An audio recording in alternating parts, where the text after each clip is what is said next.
করে সময় নষ্ট করলাম না। আমরা এডিনবার্গ এয়ারপোর্টে এসে গেছি। একিশ কালারের বাড়িঘরগুলো এবং এটা প্যাটার্নগুলো একটু ডিফারেন্ট। তো যেতে যেতে যেটা বুঝতে পারছি যে সাধারণ মানুষের বাড়িঘরগুলো অনেকটা ক্যাসেলের মতো দেখতে, বাট যেটুকু দেখছি তাতেই এত মুগ্ধ হয়ে যাচ্ছি যে জানি না ক্যাসেল।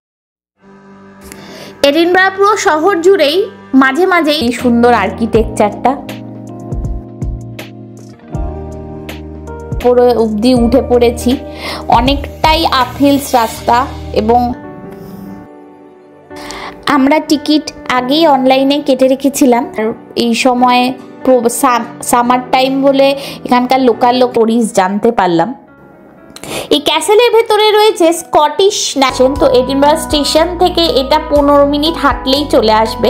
আমরা যেমন, আর অবশ্যই ক্যামেরা আনতে ভুলবেন না, এত সুন্দর জায়গায় ছবি না তুললে তো জীবন